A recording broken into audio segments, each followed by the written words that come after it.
France کے اندر اسلام کو اور مسلمز کو ایک ہسٹوریکلی، دیکھیں آپ کروسیڈز کہاں سے شروع ہوتی ہیں؟ فرانس سے شروع ہوتی ہیں۔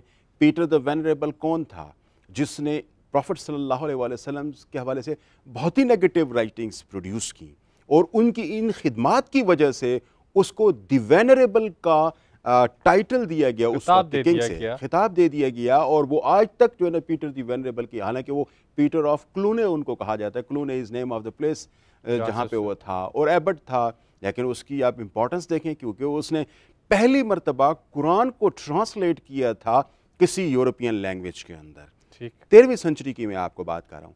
اچھا، اور پھر اس کے بعد اس کی جو لٹریچر تھا وہ اتنا پروفیٹک کنسیڈر کیا گیا کہ آج بھی آپ کو ہر جگہ پہ نظر آتا ہے۔ آپ کو یہ نظر آتا ہے کہ چارلی ایبڈو نے شاید ابھی یہ بات شروع کی ہے، نو، اس کے پیچھے تو پچھلے 1000 سال کی ہسٹری ہمیں نظر آتی ہے۔ اور ڈاکٹر صاحب کیسے تیزی سے یا چالاکی سے یہ ہیٹ لٹریچر میں شامل نہیں کیا جاتا، حالانکہ اصولاً اس کی نوعیت ہیٹ لٹریچر کی ہے، جو رائٹنگز وہ پروڈیوس کر رہے ہیں اس لیے کہ وہ اسٹگمیٹائز کر سکیں اسلام کو اور غلط افکار پھیلا سکیں۔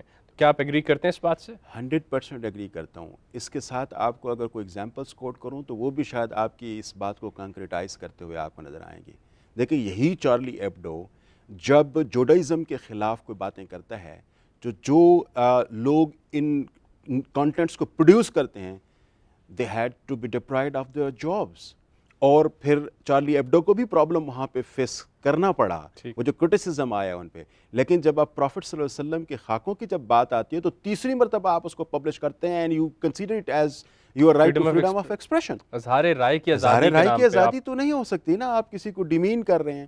تو آپ، میں یہ کہہ رہا ہوں کہ یہ جو آج آپ کو فرانس کے اندر نظر آتا ہے، میں آپ کے پہلے کوسچن کی طرف آپ کو لے کے جاتا ہوں، تو فرانس میں اس وقت جو چیز آپ کو نظر آتا ہے تو اس کے اندر بڑی کلیئرلی ہمیں نظر آتا ہے کہ ہسٹورک ریزنز وہاں پہ پائی جاتی ہیں۔ اچھا، اب اگر تھوڑا سا میں آپ کو یو کے کی طرف لے کے آتا ہوں، یو کے اس وقت ایک بڑی اچھی ایگزامپل ہے۔ اس صورت میں نظر آتا ہے کہ مسلمان آپ کو بڑی لیڈرشپ پوزیشن کے اندر وہاں پہ نظر آتے ہیں، لیکن اگر آپ 1949 اور 48 میں جائیں تو وہاں پہ ریور آف بلڈ کی جو سپیچ تھی، یہ وہ وقت تھا کہ جب پاکستان سے، انڈیا سے، بنگلہ دیش سے بہت سارے لوگ شفٹ ہو رہے تھے، مائگریٹ ہو رہے تھے یو کے میں، اور اپنا رسک وہاں پہ تلاش کر رہے تھے، وہاں پہ سیٹلمنٹ شروع تھی، اور ان کی گورنمنٹ نے بھی ایک طرح سے، چونکہ جو ہماری اسٹیٹ کا اس وقت ہیڈ تھا وہ کوئین تھی، تو اس وجہ سے یہاں پہ بہت سے لوگوں کو یہ لیوریج حاصل تھا کہ وہ وہاں جا سکتے تھے، اپنے آپ کو وہاں پہ سیٹل کر سکتے تھے۔ اس پہ ریول آف بلڈ کے نام سے ایک سپیچ موجود ہے جو وہاں پہ ہاؤس آف کامنز کے اندر پاول اونک نے کی تھی، اور جس میں انہوں نے کہا تھا کہ جس قسم کے سٹیپس آپ کرنے کے لیے جا رہے ہیں، Muslims are very terrorist, they will be going out of your control after some time. یہ باتیں اس وقت جب کی گئی تھی تو آج اس کو آپ اٹھا کے دیکھ لیں تو وہ کسی صورت میں ان کہ ہاں یہ چیز ڈسکشن میں آتی ہے کہ ہم نے غلط سٹیپس لیے تھے کہ اتنے زیادہ مسلمانوں کو یہاں پہ سیٹل ہونے کا یہاں پہ موقع دیا تھا۔ تو میں سمجھتا ہوں کہ وہاں کی اگر صورتحال کو اگر آپ دیکھیں تو بڑی ڈفرینٹ نیچر کی آپ کو صورتحال نظر آتی ہے۔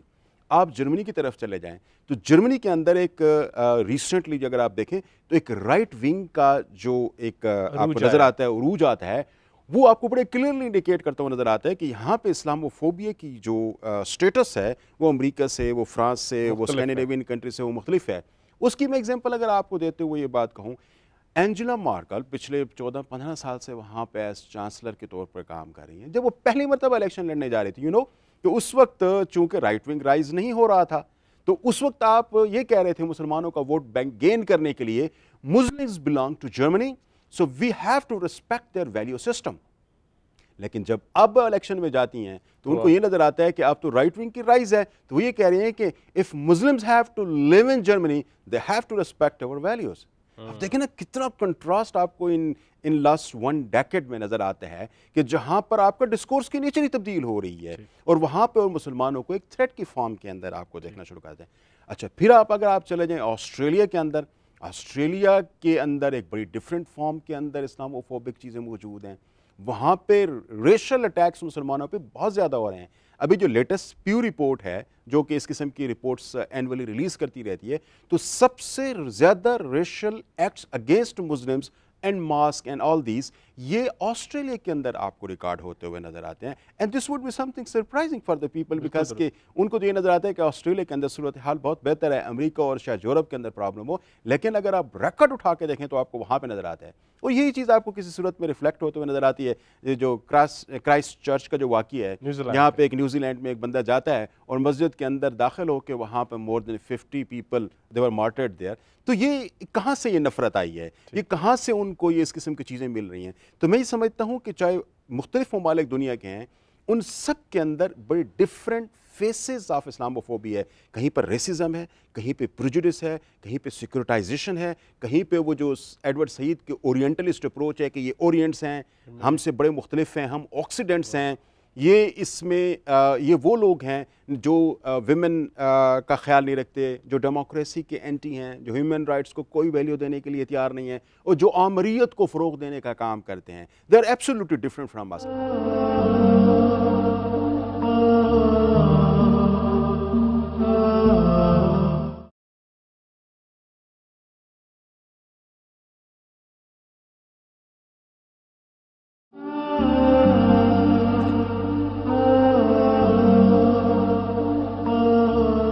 ایک اور ہمارے ہمسائے میں ملک ہے جس کے پاس بہت بڑی آبادی ہے مسلمانوں کی, مگر ہم جدید دور میں پھر 21ویں صدی میں دیکھتے ہیں کہ سٹیزن شپ امینڈمنٹ ایکٹ آتا ہے, جس میں مسلمانوں کو دوبارہ سے پروو کرنا پڑتا ہے کہ ہم مسلمان ہیں اور ہم یہیں کے باسی تھے, اور ان کو ایک خاص اسٹیٹ کے ساتھ وفاداری کے پیکٹ دوبارہ دینے پڑتے ہیں. وہ ملک بیف کا, گوشت کا بڑا ترین ایکسپورٹر ہے, مگر مسلمان وہاں پہ ذبح نہیں کر سکتے, اور خصوصاً بیف, خصوصاً کاؤز کو, بھینسوں کو, گائے کو لے کر جانا بھی ایک مسئلہ بن گیا ہے.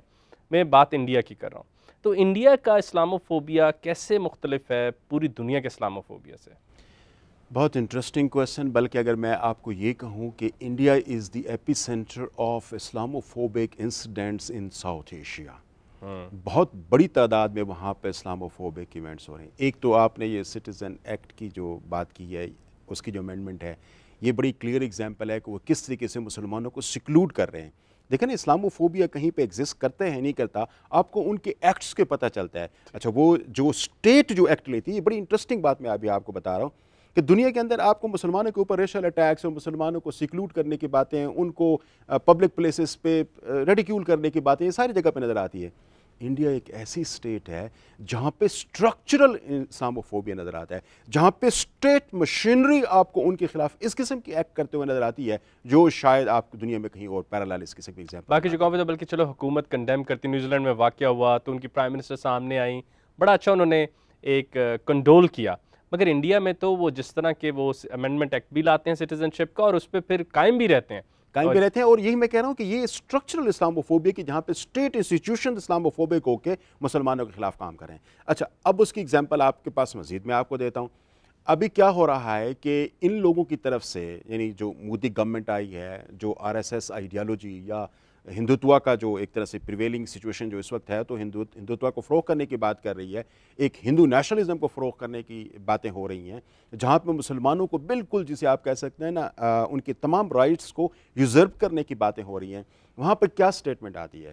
رائٹ, جسے آپ کہہ سکتے ہیں رائٹ ہینڈ آف مودی کون ہے, وہ آندھرا پردیش کا جو CM ہے, وہ کیا الفاظ بولتا ہے کہ اگر کوئی مسلمان کسی ایک ہندو لڑکی کو ریپ کرتا ہے تو I will allow you to go and rape 100 Muslim girls.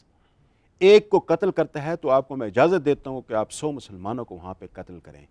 پھر اگلی بات کیا ہوتی ہے؟ شہروں کے نام مسلمانوں کے حوالے سے جو تھے وہ تبدیل ہو رہے ہیں, ایئرپورٹس کے نام تبدیل ہو رہے ہیں, میوزیمز جو کہ مغلیہ دور کی چیزوں کو وہاں پہ رکھا ہوا ہے, اور مغلیائی جو لیڈرز تھے ان کے وہاں کے ناموں کے جو میوزیمز ہیں وہ وہاں پہ تبدیل ہو رہے ہیں. اردو کو کشمیر, جو کہ الیگل انڈین آکوپائڈ کشمیر میں اردو کو ایز اے اسٹیٹ لینگویج کے طور پہ بالکل سر وہ بھی ہٹا دیا گیا. جی, ابھی ایک آپ کو اور ایگزامپل دیتے ہوئے میں آپ کو بات کروں کہ انڈیا کے اندر جو پچھلے کچھ دنوں میں کرونا کی جو صورتحال پیش آئی, تو اس میں کیا ہوا کہ ایک تبلیغی جماعت جب جاتی ہے اور اس میں سے کچھ لوگ کرونا افیکٹڈ ہوتے ہیں, پازیٹیو ہوتے ہیں, اور وہ اس کو یہ کہہ رہے ہیں کہ یہ کرونا جہاد ان لوگوں نے شروع کیا ہوا ہے. دے used in fact this term کہ کرونا جہاد انہوں نے شروع کیا ہوا ہے. یہ تبلیغ جماعت کے گار میں جاتے ہیں اور مختلف علاقوں کے اندر جاتے ہیں اور جہاں جہاں یہ جاتے ہیں وہاں پہ کرونا کے پھیلاؤ کا باعث بن رہے ہیں. اور انہوں نے اس ایکٹ کو ایک جسے آپ کہہ سکتے ہیں بڑا ڈیلیبریٹ ایکٹ آف مسلم قرار دیا اور اس کو کرونا جہاد سے انہوں نے تشبیہ دی ہے. اور اس کے حوالے سے بڑی کنڈمنیشن سٹیٹس کے اندر مختلف سٹیٹس کے اندر آپ کو انڈیا میں نظر آتی ہے. میں آپ کو ایک اور بڑا افسوسناک واقعہ سناتا ہوں جو انڈیا کی جو سلیکان ویلی جس کو بینگلور کہا جاتا ہے، آج سے 2-2.5 ماہ پہلے کی بات ہے کہ وہاں پہ ایک نوین نامی لڑکا جو کہ وہاں کے کسی منسٹر کا بھتیجا بھی تھا، اس نے کیا کیا کہ اسی چیز سے فائدہ حاصل کرنے کے لیے اس نے آپ صلی اللہ علیہ وسلم کے حوالے سے مختلف قسم کی نگیٹیوٹیز اپنے فیس بک اور اپنے سوشل میڈیا پہ شیئر کی. اس سے کیا ہوا کہ مسلمانوں کے اندر ڈیفینیٹلی غم و غصہ بڑھ گیا. دے نیو دس تھنگ کہ اس کا ریئیکشن کیا ہو سکتا ہے اور اس سے کس قسم کے بینیفٹس ہم ایکرو کر سکتے ہیں. اسی چیز کو بیس کرتے ہوئے اس نے یہ کام کیا اور مسلمان چونکہ یہ ہر مسلم کے ڈیفینیٹلی یہ ہارٹ کے قریب ہے یہ چیز، وہ تو کبھی بھی برداشت نہیں کر سکتا کہ اس کے پروفٹ صلی اللہ علیہ وسلم کے حوالے سے خدا بزرگ تو یہ قصہ مختصر. تو انہوں نے کیا کیا کہ جب جلوس نکالا اس پہ تو اس پہ پولیس نے ان پہ فائرنگ کی. 7 پیپل ڈائیڈ. جو پروٹیسٹرز تھے 7 ان میں سے انفارچونیٹلی ان کی ڈیتھ ہو گئی اور 150 سے زیادہ لوگوں پہ FIR کاٹ کے ان کو جیلوں میں ڈال دیا گیا. اور وہ شخص جس نے یہ بلاسفیمی کی تھی now he is abroad, he has flown from Silicon Valley of India to Silicon Valley United States. اب یہ دیکھیں کہ دنیا کو یہ پتہ چل رہا ہے، اب یہ اس طرح سے میسج دیا جا رہا ہے کہ go against the Muslims, nobody is there to ask you and you in a day time will become an international person. اور ڈاکٹر صاحب انڈیا میں خصوصاً جیسے کہ آپ نے بتایا کہ ان کا ایک ایکسپینشنسٹ پروگرام ہے کہ یہ ہندوتوا بنانا ہے، یہ ہندوؤں کا راج کرنے والا ایریا ہوگا جہاں سے ہندوتوا اور بھی علاقوں میں پھیلے گا. امریکن کانگریس کی رپورٹ نے یہ بتایا کہ گھر واپسی پروگرام کہ تم سب لوگ حادثاتی طور پہ یا جلد بازی میں یا کسی وداؤٹ دا فری کنسنٹ ہندو ہو گئے تھے لیکن اب آپ واپس آ سکتے ہیں، دوبارہ ہندو ہو سکتے ہیں. تو ڈاکٹر صاحب کیا ہم آہستہ آہستہ کلیش آف سویلائزیشن دیکھ رہے ہیں جس کی طرف ایڈورڈ سید کا اشارہ تھا، کبھی گوئٹے کا اشارہ تھا یا اقبال کا، کہ پوری دنیا ایک اور ہے اور ہم مشرقی یا مسلمان اور ہیں اور ہم جلد ٹکرائیں گے؟ کیا ہم آرماگیڈن کی طرف بڑھ رہے ہیں؟ کیا ہو رہا ہے آگے؟ اچھا، یہ جو سیمول ہنٹنگٹن کی اپروچ ہے جس کو کلیش آف سویلائزیشن کہتے ہیں، 1992 میں پہلی مرتبہ اس نے آرٹیکل لکھا اور بڑی انٹرسٹنگ بات میں اگر آپ کے ساتھ اس پہ شیئر کروں تو this was an article that appeared first time in 1992 in Foreign Affairs journal. ایک جرنل ہے امریکہ سے شائع ہوتا ہے. تو اس کے اندر اس نے کلیش آف سویلائزیشن کے آگے کوسچن مارک ڈالا تھا. It means that he was not sure whether وہ بھی میری طرح مکمل جواب نہیں جانتا تھا وہ، لیکن he raised this question that there might be some kind of clash of civilization. Basically وہ آئیڈیا اس کا یہ تھا کہ جو کلیش آگے دنیا میں آئیں گے وہ آئیڈیالوجیکل نہیں ہوں گے، وہ اکانومی پہ بیس کرتے ہوئے نہیں ہوں گے، وہ آن دا بیسس آف کلچر ہوں گے. یعنی جو کلچر ہے نا وہ فالٹ لائن بنے گی کلیش کی. اور اس طریقے سے اس نے دنیا کو 7-8 ڈفرینٹ گروپس کے اندر تقسیم کیا کہ ان کے درمیان میں کلیشز تہذیبوں کا ٹکراؤ ہوگا اور وہ تہذیبیں جو ہے نا وہ کلچر کو ہی اس نے ایکچولی ایک تہذیب کی فارم کے اندر وہ مذہب نہیں ہوگا مگر کلچر کی چھاؤں میں یہ جنگیں ساری لڑی جائیں گی. اب دنیا میں واحد مذہب جسے آپ کہہ سکتے ہیں وہ یہ ہے کہ جو کلچر کی بات بھی کرتے ہیں اور آپ کا پورا کلچر کوڈ آف لائف دیتا ہے، وہ اسلام ہے آپ کو. لہٰذا اسلام ایک طرح سے وہ ایک پورے کلچر کی فارم کے اندر دنیا کے باقی جو چیزیں ہو سکتے ہیں، چاہے وہ یلو ریس ہے یا افریکنز ہیں یا امریکنز ہیں یا انڈونیشینز ہیں، یہ ساری جسے آپ کہہ سکتے ہیں ان کے مقابلے میں اسلام کو ایز اے کلچر جو ہے نا وہ پوز کیا گیا ہے. اب یہ تھوڑا سا سمجھنے کی ضرورت ہے کہ باقی دنیا کے لوگ ہیں وہاں پہ کلچر ڈفرینسز موجود ہیں، یہاں پر انہوں نے اسلام کو ایز اے کلچر باقی سب کے اگینسٹ جو ہے نا وہ کھڑا کر دیا کہ اسلام کے اگینسٹ جو ہے نا وہ باقی جو سویلائزیشنز ہیں وہ کس طرح سے جا سکتی ہیں. اچھا، 1997 میں کیا کرتا ہے کہ 1997 میں یہ بات ایک کنسیڈر کرتا ہے کہ yes there does exist a clash of civilisation, یا دنیا کلیش آف سویلائزیشن کی طرف جا رہی ہے. تو 1992 میں آرٹیکل تھا لیکن 1997 میں یہ بک شپ کے اندر وہ دیتا ہے، اس وقت اس کا کوسچن مارک نہیں ہوتا because at that time he was sure. In 5 years he got to sure it کہ اسلام جو ہے نا یا جو ممالک ہیں مختلف دنیا کے یا تہذیبیں جو مختلف ہیں ان کا ٹکراؤ کلچر کی بنیاد پہ ہونا ہی ہونا ہے. اچھا، اب تھوڑا سا میں آپ کو اس پہ بڑا انٹرسٹنگ چونکہ سوال تھا تو میں اس کو آپ کو تھوڑا سا پیچھے بھی لے کے جاتا ہوں کہ یہ 7 ڈفرینٹ سویلائزیشنس کی بات کرتا ہے. لیکن اس سے اگر ہم تھوڑا سا پیچھے آتے ہیں 1978 کے اندر، تو 1978 کے اندر ایڈورڈ سعید اورینٹلزم جب دے رہا ہے تو اس میں وہ دو قسم کی گروپس کو دنیا کے اندر دکھاتا ہے. ایک اورینٹس ہیں جو کہ جسے آپ کہتے ہیں کہ وہ اپنے آپ کو ڈیفائن نہیں کر سکتے, ان کو پتہ نہیں ہے میرا فیوچر کیا ہے, وہ تھوڑے سے ڈس ایڈوانٹیج پوزیشن پہ ہیں, اور ان کے مقابلے میں آکسیڈنٹس ہیں جو بڑے ڈیولپڈ ہیں, اوپن مائنڈ ہیں, they have respect towards democracy, they have respect towards human values, human rights and women. جبکہ یہ دوسری سائڈ پہ جو لوگ موجود ہیں ان کے ساتھ ان کی کوئی لینا دینا نہیں ہے. ایک طرح سے آپ کہہ سکتے ہیں کہ یہ دونوں بڑی ایکسٹریم پوزیشن پہ, بائنری پوزیشنز پہ دونوں اویلیبل ہیں. یہ اس نے دیا تھا. اچھا میں آپ کو بہت انٹرسٹنگ بات بتاؤں کہ یہ جو آپ کا کلیش آف سویلائزیشن جو بڑی ریفائنڈ فارم آف اورینٹلزم بننے جا رہا ہے, یہ آپ کو پھر 7 فارمز کے اندر یہ آپ کو دکھاتا ہے, اور مسلمان دونوں جگہ پہ آپ کو جو ہے نا وہ ریفلیکٹ ہوتے نظر آتے ہیں. اورینٹ پہ یہاں پر زیادہ تر مسلمان نظر آتے ہیں, اور کلیش آف سویلائزیشن کی فارم کے اندر بھی آپ کو مسلمان نظر ہیں. ایک تیسری ایفرٹ بھی بڑی امپورٹنٹ ہے جو کہ بڑی کم ڈسکشن میں لائی جا سکتی ہے, وہ ہومی کے بھابا کا ہے, کہ جہاں پر وہ کلیش آف کلچرز کی ایکچولی تھیوری دینے کی کوشش کرتا ہے, جو اگین ایک زیادہ ریفائنڈ فارم ہے کلیش آف سویلائزیشن کی, وہ بھی آپ کو کسی فارم کے اندر نظر آتی ہے. ڈاکٹر صاحب, میڈیا کا کردار سے پہلے میں ایک تھوڑا سا تمہید باندھنا چاہتا ہوں. ٹاپ گن مووی آئی, اس کے بعد جنگی جہازوں کا رومانس پوری دنیا میں دیکھے گا. War of the worlds H G Wells نے لکھی, اور امریکہ میں ایک انارکی کی صورتحال پیدا ہوئی جب ایلین اٹیک سمجھا ہو گیا ہے, جب وہ اسے ریڈیو پہ پلے کیا گیا. 3 کنگز مووی آتی ہے, اس کے بعد عراق پر حملہ ہو جاتا ہے. ہم دیکھتے ہیں کہ اب جیسے ڈکٹیٹر مووی بنائی گئی جس میں ایک مزاح یا تنقید یا سیٹائر میں مسلمانوں کے رویوں کو ریڈیکیول کیا گیا, اور میرے خیال سے میڈیا کا یہ کام اگر ہونا چاہیے تو بے باکی سے کرے, سبلیمنلی, یعنی کہ انسانی کانشیس سطح سے پیچھے رہتے ہوئے لوگوں کو بدل رہے ہیں. آپ کیا سمجھتے ہیں کہ آہستہ آہستہ میڈیا میں اسلاموفوبیا کے خلاف استعمال ہو رہا ہے, یا وہ ہوا دے رہا ہے, اور میڈیا اس ساری اسلاموفوبک ازم کو لے کر کہاں بڑھ رہا ہے؟ دیکھیں سر, اس وقت جو میڈیا آپ کا ایک ڈسکورس جنریٹ کر رہا ہے, ہم پہلی بات تو یہ سمجھنے کی کوشش کریں کہ جب ہم میڈیا کی بات کرتے ہیں تو ہمارے ذہن میں صرف اور صرف جو ہے نا نیوز میڈیا آتا ہے. دس از اے ویری رانگ امپریشن. میں یہ سمجھتا ہوں کہ یہ تو سارا کا سارا آپ کا 20% آف دا ٹوٹل چنک ہے جس کو آپ نیوز میڈیا کہتے ہیں, اور اس کے اندر یہ نیگیٹیوٹیز بھری پڑی ہیں پوری دنیا کے میڈیا کے اندر. اگر میں ان کو ایگزامپلس کوٹ کرنا شروع کروں کہ آسٹریلیا میں کیا ہو رہا ہے, امریکہ میں کیا ہو رہا ہے, فرینچ نیوز پیپر اور اسکینڈینیوین نیوز پیپرس, تو ایک بہت لمبی ڈیبیٹ اس پہ ہو جائے گی. لیکن میں صرف آپ کو یہ بتانے کی کوشش کر رہا ہوں کہ یہ جو کچھ بھی اس وقت میڈیا کے تھرو پیش کیا جا رہا ہے, یہ ایک خاص سبلیمیل سٹائل جو آپ نے بولا ہے نا, کہ ایک خاص طریقے سے آہستہ اس کا پلیس کیا جاتا ہے دماغ کے اندر, اور اس میں ایک فیلنگز جنریٹ کی جاتی ہیں لوگوں کو کہ مسلمز اور اسلام آپ کے لیے کتنا خطرناک ہو سکتے ہیں. آپ پبلش اسکالر ہیں, میں بالکل ہاں اور نہ میں بھی جواب چاہتا ہوں. آپ سمجھتے ہیں کہ ڈیپ اسٹیٹس یا ڈیپ ایجنڈا شامل ہے مسلمانوں کو پروو کرنے کے لیے میڈیا پہ؟ Absolutely, giving you example about that. آپ یہ دیکھیں کہ آج سے کچھ عرصہ پہلے, میں 2012 سمر کی بات کر رہا ہوں, انوسینس آف مسلمز کے نام سے ایک چھوٹا سا ٹریلر, 14 منٹس ٹریلر یوٹیوب پہ اپلوڈ ہوتا ہے. آپ یہ دیکھیں کہ جب یوٹیوب پہ وہ اپلوڈ ہوتا ہے تو مسلم ممالک کے اندر ارتعاش پیدا ہوتا ہے, کیونکہ اس ٹریلر کے اندر آپ صلی اللہ علیہ وسلم کو ڈارک لائٹ میں دکھایا جاتا ہے, مس ریپرزنٹیشن ہوتی ہے وہاں پر, ایک بلاسفیمس پیس ہے. ہم یہاں پہ پاکستان کے اندر اس کے خلاف جاتے ہیں, مسلمان یہاں پہ مظاہرے کرتے ہیں. You know what happened, 20 people died only in Pakistan while protesting against that release of trailer.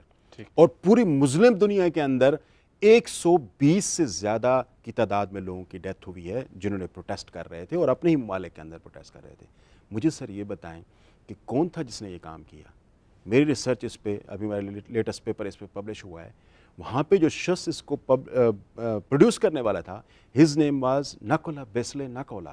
اور نکولا بیسلے نکولا اپنے انٹرویوز میں امریکن میڈیا کو یہ بات کہتا ہے کہ I was paid $500 million to produce this trailer. $500 million. کون یہ کر رہا ہے؟ امریکن ایف بی آئی یہ کہتی ہے کہ امریکہ کے اندر صرف اور صرف, میں دنیا کی بھی پھر اگین بات نہیں کر رہا, کہ 872 ہیٹ گروپس آپریٹ کر رہے ہیں. تو یہ کیا ہیٹ گروپس خود بخود آپریٹ کر رہے ہیں؟ کوئی منی پورنگ نہیں ہو رہی ان کے خلاف؟ کون ان کو پیسہ دے رہا ہے؟